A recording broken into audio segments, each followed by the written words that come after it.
मृत्यु के बाद क्या खाती है, क्या रहती है, क्या करती है? क्या आत्मा मरती है?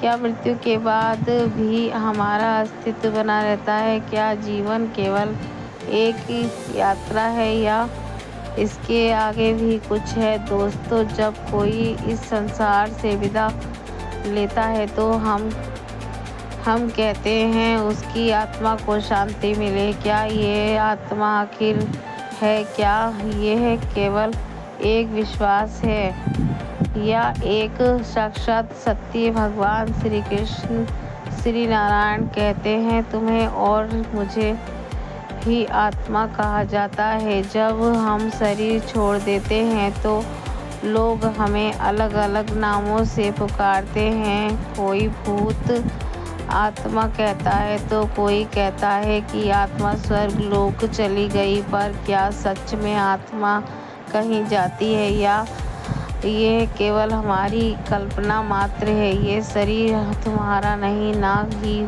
तुम इस शरीर के हो। ये केवल 5 तत्वों अग्नि, जल, वायु, पृथ्वी और आकाश से बना है। एक दिन यह शरीर इन्हीं तत्वों में विलीन हो जाएगा, पर आत्मा अमर है। वेद, पुराण और गीता कहते हैं कि आत्मा कभी नहीं मरती, वे केवल एक शरीर से दूसरे शरीर की यात्रा करती है। पर ये यात्रा कैसी होती है? आत्मा नया शरीर कैसे धारण करती है? और सबसे बड़ा प्रश्न, क्या आत्मा अपने अगले जीवन का चुनाव स्वयं करती है या ये सब किसी अदृश्य शक्ति है हाथ में होता है? हिंदू धर्म के अनुसार मृत्यु के बाद आत्मा 3 मार्गों में है से एक पर भेजा जाता है। अर्च मार्ग जो ब्रह्मलोक और देवलोक की ओर ले जाता है। धूम मार्ग जो पितृ की यात्रा पर ले जाता है। उत्पत्ति विनाश मार्ग जो नरक की ओर जाता है। परंतु ये कौन तय करता है कि आत्मा को कौन सा मार्ग मिलेगा? ये हमारे कर्म पर निर्भर करता है। आत्मा की ये रहस्यमयी यात्रा कितनी सच्ची है, आइए इसे गहराई से समझते हैं। प्यारे साथियों, वेद, पुराण और गीता अनुसार आत्मा जड़ अमर है। आत्मा एक शरीर धारण कर जन्म और मृत्यु के बीच नए जीवन का उपभोग करती है और शरीर का जीवन होने पर शरीर छोड़कर चली जाती है। आत्मा ये जीवन चक्र तब तक चलता रहता है जब तक कि वे मुक्ति नहीं हो जाती या उसे मोक्ष नहीं मिलता। प्रत्येक व्यक्ति, पशु, पक्षी, जीव जंतु आदि सभी आत्मा हैं। खुद को ये समझना कि मैं शरीर नहीं आत्मा हूँ, ये आत्मज्ञान के मार्ग पर पहला कदम है। श्री नारायण ने गीता में कहा है, आत्मा अजर अमर है जो केवल शरीर बदलती है। आत्मा को मारा नहीं जा सकता। जिस प्रकार पुराने कपड़ों को उतार कर मनुष्य नए कपड़ों को धारण करता है, उसी तरह आत्मा भी एक समय के बाद एक नया शरीर धारण करती है। परंतु नया शरीर धारण करने का अर्थ केवल मनुष्य शरीर से नहीं होता। आत्मा को किसी भी योनि में जन्म मिल सकता है। श्री कृष्ण ने गीता में कहा है, आत्मा स्वयं नया शरीर नहीं चुनती, बल्कि नियति उसे किसी भी जीव के शरीर में प्रवेश करने का आदेश देती है। आत्मा का खुद को मिलने वाले नए शरीर पर भले ही वश न चलता हो, लेकिन किसी इंसान की मृत्यु के बाद आत्मा कितने दिनों में दूसरा शरीर ग्रहण करेगी, ये बात हिंदू धर्म में के कई वेदों और पुराणों में वर्णित है। प्रिय मित्रों, किसी व्यक्ति की मृत्यु होने पर सामान्य आत्मा तत्काल ही दूसरा शरीर धारण कर लेती है, लेकिन मनुष्य जीवन में किए गए विभिन्न कर्मों के आधार पर कभी-कभी आत्मा को नया शरीर प्राप्त करने के लिए लंबी यात्रा करनी पड़ती है। कुछ आत्माएं 3 दिनों के भीतर नया शरीर धारण कर लेती हैं, इसलिए तीज किया जाता है। कुछ आत्माएं 10 या 13 दिनों में दूसरा शरीर ग्रहण करती है, इसलिए 10वां और 13वीं मनाई जाती है। वहीं कुछ इंसान ऐसे भी होते हैं जिनकी मृत्यु दर्दनाक या समय से पूर्व हो जाती है, या जिनकी कोई गहरी इच्छा अधूरी रह जाती है। उनकी आत्माएं नया शरीर लेने से इनकार कर देती हैं। ऐसे में उन्हें नया शरीर मिलने में 37 या 40 दिन लग सकते हैं, इसलिए एक वर्ष बाद बरसी मनाई जाती है, ताकि यदि आत्मा प्रेत योनि में भटक रही हो तो उसे शांति मिल सके और वह फिर से जन्म चक्र में प्रवेश कर सके। आत्मा का रहस्य है, मनुष्य जब से इस पृथ्वी पर आया है उसकी उत्सुकता इस बात में रही है कि वह उस मूल तत्व को जान सके जिसे आत्मा कहते हैं। भगवान श्री विष्णु ने आत्मा का विस्तार से वर्णन किया है और बताया है कि प्रत्येक मनुष्य के शरीर में आत्मा रूप में विराजमान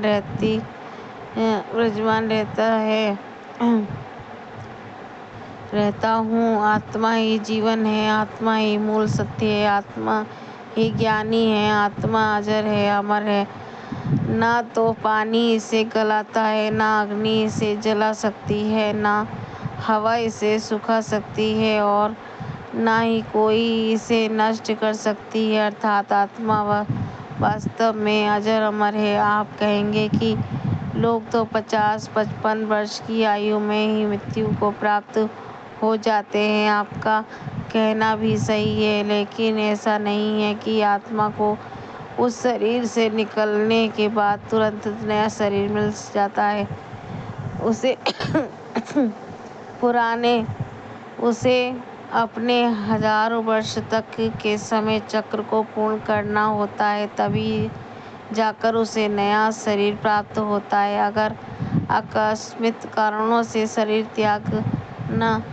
त्याग करना पड़ता है और व्यक्ति को अपने कर्मों का फल नहीं मिल पाता, तब वे आत्मा बार बार जन्म लेकर सुख और दुख को भोगती हुई हजारों वर्ष का कर्म पूरा करती है। व्यक्ति के रहन सहन, खान पान, योग और ध्यान के अनुसार ये निश्चित होता है कि आत्मा शरीर में कितने दिनों तक ठहरेगी। शास्त्रों और पुराणों में ऐसे कई उदाहरण मिलते हैं जहाँ योग और ध्यान के बल पर मनुष्य ने आत्मा की पूरी आयु अर्थात 1000 वर्षों तक पृथ्वी का सुख प्राप्त किया है। भगवान भास्कर, राम, पांचों पांडव और भगवान श्री कृष्ण ऐसे ही कुछ उदाहरण हैं जिन्हें दीर्घकाल तक पृथ्वी पर सुख प्राप्त हुआ और दुख भी। उन्होंने सब कुछ भोग कर शरीर त्यागने के बाद बुढ़ापे को पीछे छोड़कर फिर से युवा रूप में पुनर्जन्म लिया। पुराणों में आत्मा के 3 स्वरूप बताए गए हैं, जीवात्मा, प्रेतात्मा और शुद्ध आत्मा।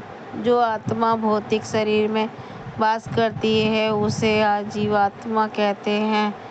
जब ये जीवात्मा वासना और कामना से ग्रस्त शरीर में निवास करती है तो उसे प्रेत आत्मा कहा जाता है। जब आत्मा सूक्ष्म शरीर में प्रवेश करती है तो उसे सुषुप्त आत्मा कहा जाता है। 84 लाख योनियों में जीवन यापन करने वाली आत्माएं मृत्यु के बाद अदृश्य भूत प्रेत योनि में चली जाती हैं। आत्मा के प्रत्येक जन्म द्वार प्राप्त जीवन रूप को योनि कहा जाता है।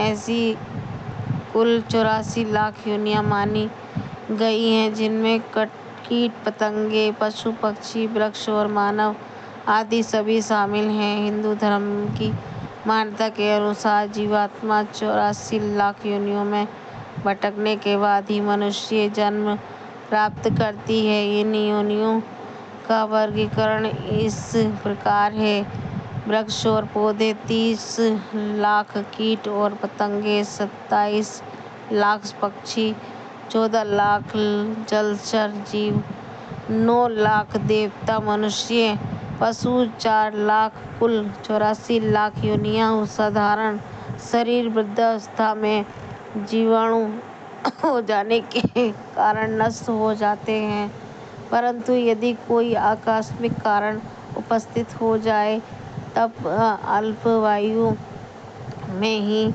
शरीर त्यागना पड़ता है। जब मनुष्य मरने को होता है तब उसकी समस्त ब्रह्म शक्तियाँ अंतर्मुखी हो जाती हैं और आत्मा स्थूल शरीर से बाहर निकल पड़ती है। मुख, नाक, आँख, कान, प्राण और उत्सर्जन ये शरीर से आत्मा के निकलने के प्रमुख मार्ग होते हैं। दुष्ट प्रवृत्ति वाले लोगों की आत्मा प्रिय मलमूत्र के मार्ग से निकलती देखी गई है, जबकि योगी और सत्कर्मी व्यक्ति ब्रह्मरंध्र सिर के मध्य भाग से प्राण त्याग करते हैं। मृतक की आत्मा स्थूल शरीर से अलग होकर सूक्ष्म शरीर में प्रविष्ट हो जाती है। ये सूक्ष्म शरीर भी स्थूल शरीर जैसी ही आकृति का होता है, किंतु दिखाई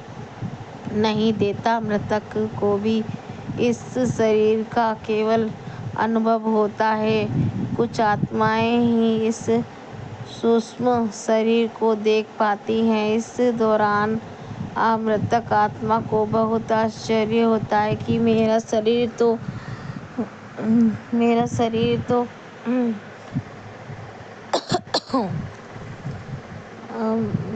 होता है। मृतक आत्मा को बहुत आश्चर्य होता है कि मेरा शरीर तो वहीं पड़ा है और मैं अब हवा में उड़ सकता हूँ। वे अपने मृतक शरीर के आसपास ही मंडराता रहता है।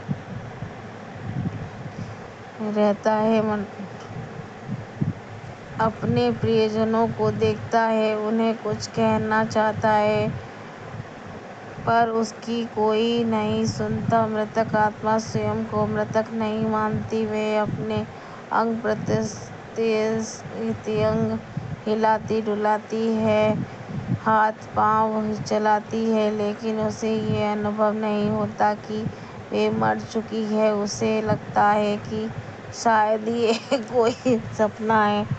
जब वे बार बार अपने पुराने शरीर में लौटने का प्रयास करती है और असफल होती है, तब उसे सत्य का आभास होता है। जब तक अंतिम संस्कार नहीं होता, आत्मा अपने मृतक शरीर के पास बार बार लौटती है। यदि शरीर को जल दिया जाए तो आत्मा उसी समय निराश होकर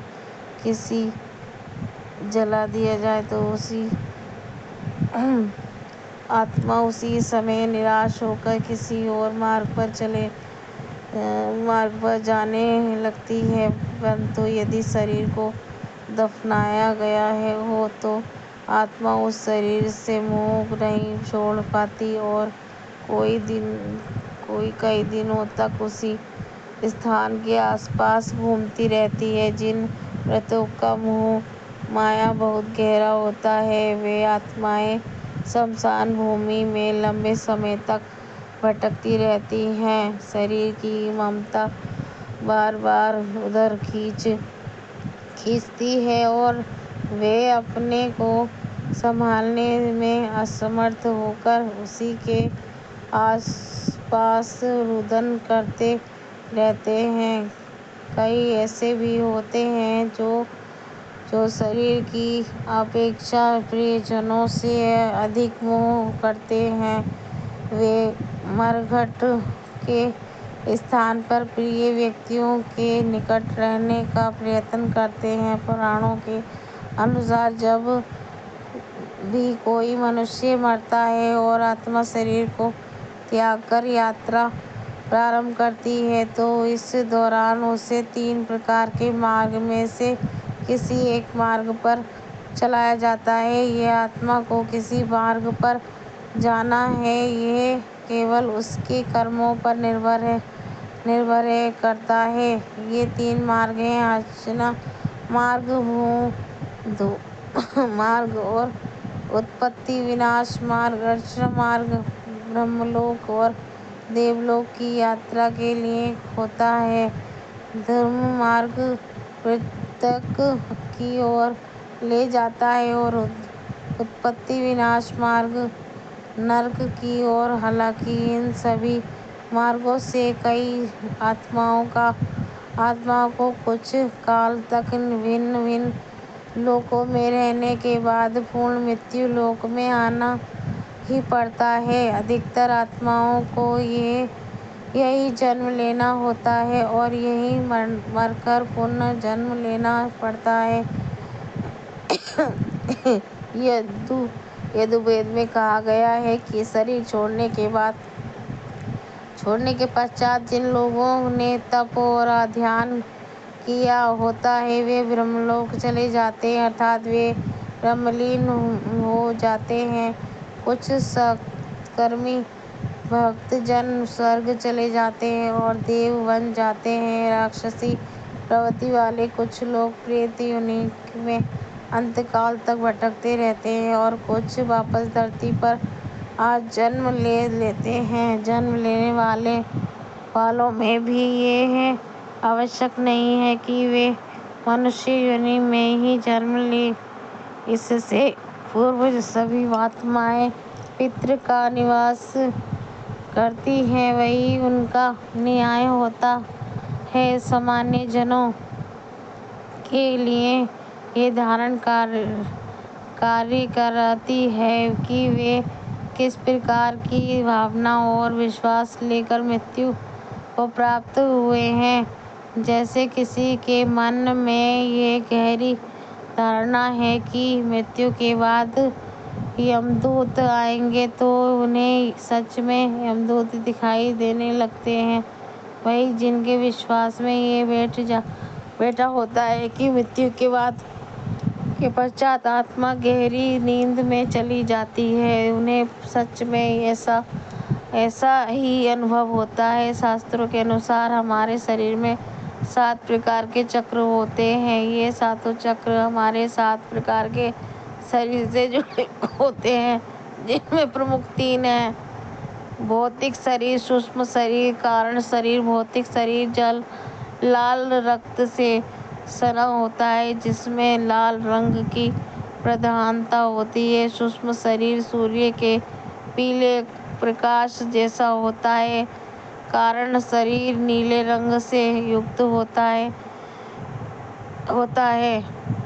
कुछ ज्ञानी जन मानते हैं कि नीला रंग आज्ञा चक्र का होगा और आत्मा रंग है। नीले रंग का आकाश आत्मा के अस्तित्व को दर्शाता है, जबकि पीले रंग की आभा आत्मा की है उपस्थिति का संकेत देती है कि आचार्य श्री राम अनुसार पश्चात योगियों का मत है कि जीव का सूक्ष्म शरीर बैंगनी छाया लिए होता है, जबकि भारतीय योगी इसे शुभ ज्योति स्वरूप अर्थात सफेद प्रकाश वाला मानते हैं। आत्मा के लिए कौन सा दिन है संपूर्ण होता है? भाद्रपद की पूर्णिमा और अश्विनी मास के कृष्ण पक्ष की प्रतिपदा से लेकर अमावस्या तक का समय पितृपक्ष कहलाता है। इस काल में मृतक पूर्वजों को श्राद्ध किया जाता है। पितरों की तिथि को ही उनका श्राद्ध किया जाता है। सर्वपित अमावस्या के दिन उन सभी पूर्वजों का याद किया जाता है जिनकी तिथि ज्ञात है नहीं होती। क्या इच्छा अनुसार जन्म और मृत्यु संभव है? अपनी इच्छा से शरीर त्यागना आसान है, लेकिन इच्छा से शरीर धारण करना कठिन और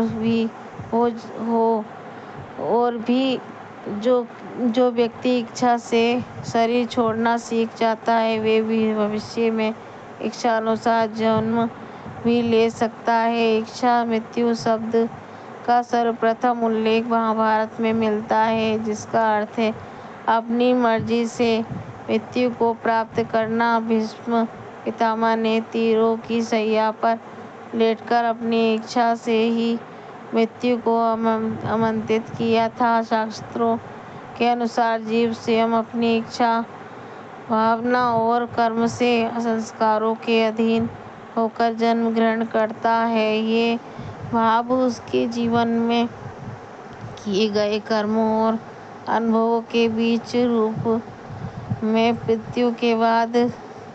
मृत्यु के साथ जाते हैं और उसी के अनुसार अगला जन्म मिलता है। इसे एक गणित समीकरण की तरह समझा जा सकता है, सरल लेकिन अत्यंत गहरा। अधिकारी लोग प्रकृति के नियमों के अनुसार जन्म लेते हैं, लेकिन कुछ योगी ये आत्मज्ञानी ऐसे भी होते हैं जो अपनी अगली जन्मस्थली तक का चयन कर लेते हैं। भागवत गीता में अमृत आत्मा को लेकर सबसे प्रामाणिक वर्णन मिलता है। कहा गया कि आत्मा अविनाशी है, न ये जल से गलती है, न अग्नि से जलती है, न हवा से इसे सुखा सकती है और न ही कोई इसे काट सकता है। आत्मा का स्वाभाविक गुण है विस्तार करना और अतीत ईश्वर में विलीन होना। जब तक आत्मा ईश्वर के उस मूल बिंदु तक नहीं पहुंचती तब तक वे शरीर बदलती रहती है। आत्मा को देख पाना सामान्य रूप से संभव नहीं है, इसके लिए ईश्वर की कृपा और सूक्ष्म दृष्टि की आवश्यकता होती है। आत्माएं वायु तत्व जैसी होती है। जब आत्मा का अनुभव होता है तो कभी कभी एक विशेष सुगंध या गंध का अनुभव भी होता है। आत्माएं अच्छी या बुरी नहीं होती, उनके साथ जुड़े संस्कार ही उन्हें दिशा देते हैं। बुरे संस्कारों से ग्रसित आत्माओं का दुरुपयोग कुछ तांत्रिक अवश्य करते हैं, लेकिन वे भी अज्ञान या लोभ की उपज होती है। तंत्र मंत्र जैसी बातें केवल भ्रम है, सत्य एक ही है और वे ईश्वर की भक्ति।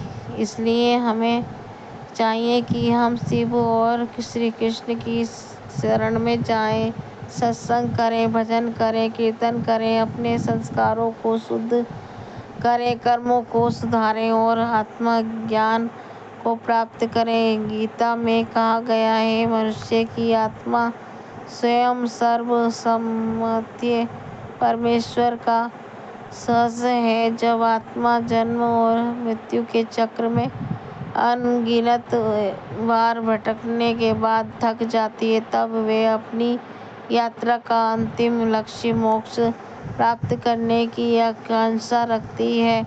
मोक्ष का अर्थ है आत्मा का इस संसार के बंधनों से पूर्ण रूप से मुक्त हो जाना और परमात्मा में विलीन हो जाना। ये आत्मा की सर्वोच्च स्थिति होती है जहाँ वे ना सुख की इच्छा रखती है और ना ही दुख की अनुभूति। मोक्ष की आवश्यकता क्यों है? वेदों के अनुसार आत्मा जब तक अपने वास्तविक स्वरूप को नहीं पहचानती तब तक माया उसे नहीं पहचानती, आत्मा स्वरूप को नहीं पहचानती, तब तक नहीं पहचानती। मोक्ष की आवश्यकता क्यों है? वेदों के अनुसार आत्मा जब तक अपने वास्तविक स्वरूप को नहीं पहचानती तब तक वे माया के भ्रम में फंसी रहती है। माया यानी ये संसार, इसके संबंध, इच्छाएं, क्रोध, लोभ और अहंकार आत्मा को बार बार जन्म लेने के लिए विवश करते हैं। यही कारण है कि कहा गया है कि पुनर्जन्म पुनर्मरणम जननी जठरम शयनम ये संसारे बहु दुखे कथम मोक्षम मम प्रभु। मोक्ष प्राप्ति के 4 मार्ग हिंदू शास्त्र में स्थिर मोक्ष प्राप्त करने के लिए 4 प्रमुख मार्ग बताए हैं। वन, यज्ञ, योग, आत्मा और परमात्मा के सत्य ज्ञान द्वारा। 2 भक्ति योग परमात्मा की निष्काम भक्ति द्वारा। 3 कर्म योग बिना फल की आशा किए हुए सत्कर्म द्वारा। 4 राजयोग ध्यान और साधना द्वारा। कर्मण से जुड़कर इन चारों मार्गों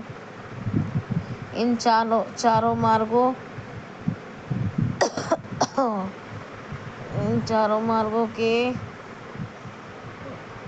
हरे राम जी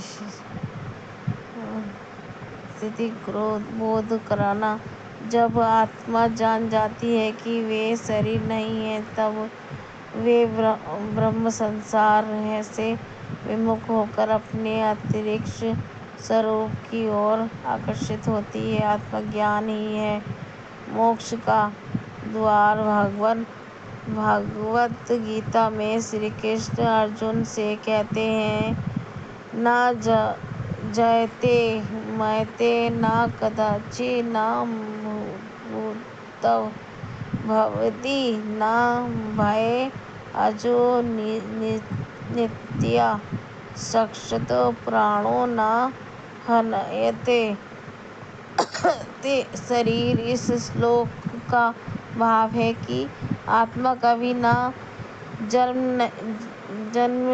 जन्म नहीं लेती, ना ही मरती है। यही सनातन है, अश्विनी है, केवल शरीर है, मरता है, आत्मा नहीं। जो व्यक्ति इस सत्य को समझ लेता है वे मृत्यु के भय से मुक्त हो जाता है, वही मोक्ष की ओर अग्रसर होता है। मोक्ष की आवश्यकता कैसी होती है? जब आत्मा मोक्ष प्राप्त करती है तब वे कर्म के बंधनों से मुक्त हो जाती है, पुनर्जन्म के चक्र से बार बाहर आ जाती है, सुख दुख से परे केवल शांति और परमानंद में लीन हो जाती है, परमात्मा के साथ एकाकार हो जाती है, जैसे बूंद समुद्र में मिल जाती है। मृत्यु एक ऐसे विषय है जो हर जीवित प्राणी के जीवन से जुड़ा है, फिर भी ये सबसे अधिक उपेक्षित है और भयभीत करने वाला विषय माना गया है। लेकिन अध्यात्म के दृष्टिकोण से मृत्यु कोई अंत नहीं है, बल्कि आत्मा की यात्रा का एक आक्रमण काल है और एक पड़ाव। ये वे क्षण होता है जब आत्मा एक शरीर से निकलकर अगले अनुभव की ओर अग्रसर होती है। इस खंड में हम समझेंगे कि मृत्यु की चेतना क्या होती है और ये चेतना आत्मा के अगले जन्म को कैसे प्रभावित करती है। मृत्यु की घड़ी की चेतना। शास्त्रों के अनुसार जिस समय प्राणी मृत्यु को प्राप्त होता है उस अंतिम क्षण की चेतना अत्यंत महत्वपूर्ण होती है। मृत्यु की घड़ी में व्यक्ति का मन जिस विचार में लुप्त होता है वही विचार उसके अगले जन्म की दिशा तय करता है। भागवत गीता में श्री कृष्ण कहते हैं, यम यम वापसी स्मरण भागवतम त्यजते कलेवरम तन तन्मय कोनते सदा तद्बधा भवति। अर्थात जो भाव लेकर प्राणी शरीर को त्याग करता है वह उसी भाव को प्राप्त करता है। यदि उस क्षण में ईश्वर में लीन है, व्यक्ति भक्ति में है, सत्य और ब्रह्म में है, तो आत्मा उच्च लोकों में जाती है या मोक्ष को प्राप्त करती है। पर यदि मन वासनाओं, क्रोध, मोह या डर से भरा होता है तो आत्मा उसी ऊर्जा में खींचकर निम्न योनियों में जन्म लेती है। चेतना को नियंत्रित करने के उपाय मृत्यु के चेतना संयोग से नहीं बनती, ये जीवन भर के अभ्यास से निर्मित होती है। जो व्यक्ति जीवन भर अपने चित्त को नियंत्रित करना, मन को साधना, सत्य बोलना और सच्चे धर्म का पालन करना सीखता है, उसकी मृत्यु शुद्ध, सौम्य और जागरूकता होती है। ऐसे व्यक्ति को मृत्यु भी एक साधना प्रतीत होती है। योग साधना, ध्यान, भक्ति, नाम स्मरण और सेवा, ये सब आत्मा को मृत्यु के समय भी सजग बनाए रखने में सहायता करते हैं। संत महापुरुषों की मृत्यु को समाधि कहा जाता है क्योंकि वे पूर्ण जागरूकता के साथ शरीर त्याग करते हैं। पुनर्जन्म का रहस्य। पुनर्जन्म का सिद्धांत भारत की आत्मविद्या का मूल स्तंभ है। आत्मा एक शरीर से दूसरे शरीर में जन्म लेती है, परंतु उसकी दिशा उसके कर्मों और मृत्यु की चेतना से तय होती है। यही कारण है कि कहा गया है कि जैसे कर्म करेगा वैसा फल पाएगा, जैसी चेतना रखेगा वैसी गति पाएगा। पुनर्जन्म दो प्रकार का होता है, वन कर्म अनुसार जन्म। ये सामान्य आत्माओं का मार्ग है जो अपने पूर्व कर्मों के अनुसार नई देह को धारण करती है। टू इच्छु जन्म, ये उन सिद्धि आत्माओं का मार्ग है जिन्होंने जीवन में ही मोक्ष प्राप्त कर लिया होता है, लेकिन किसी विशेष उद्देश्य के लिए जन्म लेना स्वीकार करते हैं, जैसे सत्य अवतार और महामानव। कौन सी योनि में जन्म? शास्त्रों में बताया गया है कि यदि मृत्यु के समय मन में ईश्वर का स्मरण हो तो देव योनि या मोक्ष मोह हो तो पुनः मनुष्य योनि, वासना या क्रोध हो तो पशु, कीट या निम्न योनि। ये प्रवृत्तियां पूर्णतः स्वचालित है। इसे यम, चित्रगुप्त और कालचक्र संचालित करते हैं। कोई भी सांसारिक शक्ति इसे बदल नहीं सकती। आत्मा अपने कर्मों और भावना से बंधकर अगले लोक में गति करती है। कालचक्र ये केवल समय की गति नहीं बल्कि समस्त सृष्टि की धड़कन है। ये एक ऐसा चक्र है जिसमें संपूर्ण ब्रह्मांड की आत्माएं, चाहे वे स्थूल रूप में हो या सूक्ष्म, निरंतर भ्रमण करती रहती हैं। आत्मा कभी विश्राम नहीं करती, वे निरंतर गति में है। जन्म, मृत्यु और पुनर्जन्म के मार्ग पर काल का चक्र क्या? काल यानी समय ना तो रुकता है और ना ही लौटता है। सनातन धर्म में काल को चतुर्थ भगवान कहा गया है, जो स्वयं भगवान विष्णु की इच्छा से संचालित होता है। ये काल 3 भागों में विभाजित होता है: भूतकाल, वर्तमान काल और भविष्य काल। किंतु आत्मा के लिए ये काल भी एक भ्रम है, क्योंकि आत्मा तो कालातीत है। वे इन तीनों से परे होती है, पर जब तक वह शरीर में बंधी है तब तक उसे काल के नियमों का पालन करना पड़ता है। आत्मा की ब्रह्मणीय यात्रा कैसे शुरू होती है? जब कोई आत्मा एक शरीर को त्यागती है, तब वह सूक्ष्म शरीर में परिवर्तित होकर ब्रह्मणी यात्रा पर निकल पड़ती है। ये यात्रा स्थूल से सूक्ष्म और फिर सूक्ष्म से कारण शरीर की ओर जाती है। इस यात्रा में आत्माओं को 5 तत्वों से परीक्षा से गुजरना होता है। ये ब्रह्मणी यात्रा आत्मा के कर्मों के आधार पर निर्धारित होती है। यदि कर्म श्रेष्ठ तो आत्मा उच्च लोकों की यात्रा करती है, जैसे स्वर्ग लोक, परलोक, जनलोक या ब्रह्मलोक। यदि कर्म अधम है तो आत्मा को नरक की ओर गिरना पड़ता है। जब तक आत्मा पूर्णतः शुद्ध नहीं हो जाती, तब तक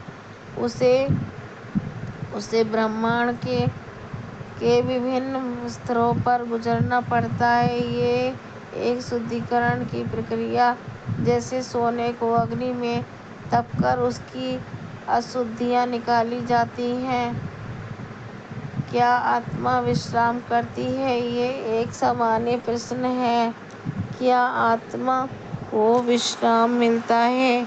उत्तर में है आत्मा को केवल मोक्ष प्राप्त होने पर ही विश्राम मिलता है। जब आत्मा स्वयं को ईश्वर से एकीकार कर लेती है, जब तक वे एक और की सीमा से मुक्त हो जाती है, तभी उसकी ब्रह्मणी यात्रा समाप्त होती है। अन्यथा वे निरंतर जन्म और मृत्यु के चक्र में फंसी रहती है। काल और आत्मा का संबंध। काल आत्मा को परखता है। काल वह दर्पण है जिसमें आत्मा अपने कर्मों का प्रतिबिंब देखती है। हर जन्म पर मृत्यु आत्मा की स्मृति में अंकित रहती है, किंतु शरीर बदलने के साथ साथ ये स्मृति पीछे छूट जाती है। परंतु आत्मा जानती है कि वे कौन थी, कहाँ गई थी और अब कहाँ जा रही है। शिव और काल एक गण संबंध है। भगवान शिव को कालों का भी काल कहा जाता है, महाकाल, क्योंकि शिव न केवल आत्मा को मृत्यु के बंधन से मुक्त करते हैं, बल्कि काल को भी नियंत्रित करते हैं। जो आत्मा भगवान शिव की शरण में आ जाती है, वे काल चक्र से परे चली जाती है। ऐसी आत्मा फिर इस ब्रह्मणी यात्रा में नहीं भटकती, बल्कि अनंत ब्रह्म में विलीन हो जाती है। काल चक्र केवल ही समय नहीं, ये हमारी आत्मा की परीक्षा है। ये हमारे विचारों, कर्मों और चेतना की यात्रा है। जब तक आत्मा इस चक्र को नहीं समझती, वे भ्रमण करती रहती है, पर जब वे स्वयं को पहचान लेती है, तब वे जान जाती है, मैं अमर हूँ, मैं ब्रह्म हूँ, मैं ही सत्य हूँ। जब मनुष्य ये जान लेता है कि कि वह केवल मांस, हड्डी और रक्त का पुतला नहीं है, बल्कि एक चेतना ऊर्जा है, एक शुद्ध आत्मा है। तभी उसका असली जीवन प्रारंभ हो जाता है। यही आत्मज्ञान की असली पहली सीढ़ी है। मैं कौन हूँ? आत्मा की पहचान की शुरुआत बचपन से हम अपने नाम, रूप, जाति, धर्म, ज्ञान, स्थान, भाषा और रिश्तों से अपनी पहचान बनाते हैं। परंतु क्या यही हमारी सच्ची पहचान है? शास्त्रों में स्पष्ट कहा गया है, ना देह आत्मा। ये शरीर आत्मा नहीं है। जो भीतर से देखता है, सुनता है, सोचता है, अनुभव करता है, वही आत्मा है। शरीर तो एक स्थायी वस्त्र है जिसे आत्मा धारण करती है और समय आने पर बदल जाती है। शरीर की सीमाएं, आत्मा की असीमित। शरीर जन्म लेता है, बढ़ता है, बीमार होता है और फिर नष्ट हो जाता है। पर आत्मा अजन्म है, ना उसका कोई आरंभ है और ना अंत है, अविनाशी है और ना कोई हथियार उसे काट नहीं सकता। आत्मा स्वरूप है, ना अग्नि जल सकती है, ना जल भिगो सकता है। भागवत गीता में श्री कृष्ण अर्जुन से कहते हैं, न जायते म्रियते वे कदाचित् न भवति न भय। आत्मा न कभी जन्म लेती है, न कभी मरती है। आत्मा और मन, बुद्धि, अहंकार का एक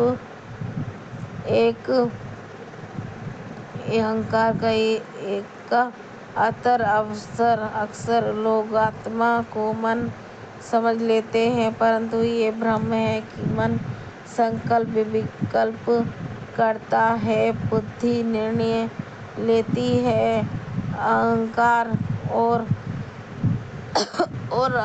और मेरा भाव लेता है, और आत्मा यह केवल साक्षित। ना वह करता है, ना कराता है, वे बस दृष्ट है। जैसे सूर्य केवल प्रकाश देता है, जलाता नहीं, वैसे ही आत्मा केवल चेतना प्रदान करती है। बाकी सब क्रियाएं मन और शरीर द्वारा होती हैं। मैं आत्मा हूँ का अनुभव कैसे हो? ये बुद्धि का ज्ञान से ही नहीं, अनुभव से समझा जाता है। इसे अनुभव के लिए कुछ